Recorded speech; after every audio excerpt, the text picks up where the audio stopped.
Bonjour à tous!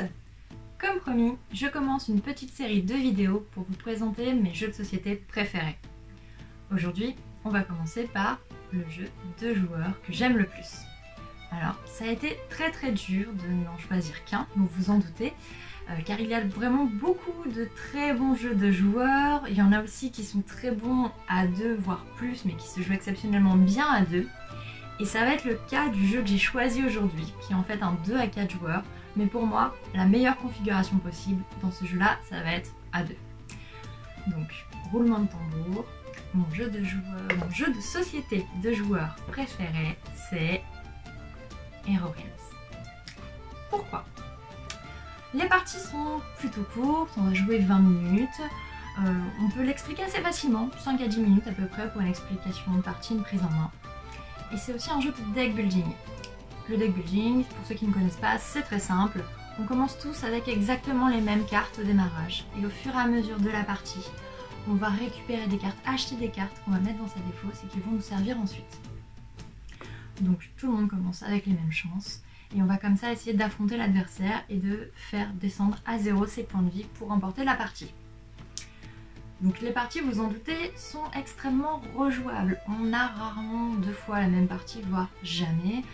Faut s'adapter au style de jeu de l'adversaire, aux cartes disponibles. Donc pour moi, c'est un jeu qui est très riche et auquel on peut jouer vraiment très régulièrement sans s'en lasser et vraiment le proposer à tout type de joueurs par sa facilité de prise en main.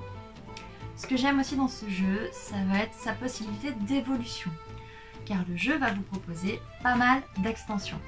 Je vous en montre quelques-unes. Je vais commencer par les decks de héros. Donc vous allez là, cette fois, pouvoir incarner différents héros qui remplacent les decks de démarrage.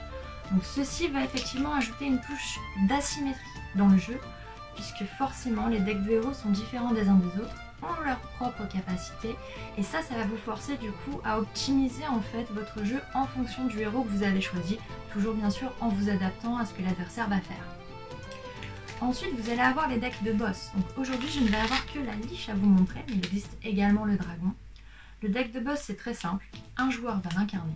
Les autres joueurs en face, ou le joueur en face, va pouvoir affronter ce deck-là et va devoir essayer de battre celui-ci qui est extrêmement fort. Donc, il propose un vrai challenge. Et enfin, la dernière extension possible, c'est la campagne. Et oui, ils ont même pensé à une campagne coopérative que vous allez pouvoir faire. Vous allez donc avoir des cartes qui vont être conservées d'une partie sur l'autre, la possibilité de gagner en expérience avec vos héros. Donc je trouve ça plutôt sympa de faire 3 scénarios et de pouvoir vraiment suivre une progression sur ces différentes aventures pour pouvoir avoir l'impression de vivre une campagne épique. Voilà un petit peu donc mon jeu de joueurs préféré. Je ne peux que vous le recommander si vous cherchez un jeu de joueurs rapide à prendre en main, efficace et hyper rejouable. Donc je vous invite fortement à le découvrir et je vous dis à bientôt pour les prochaines vidéos.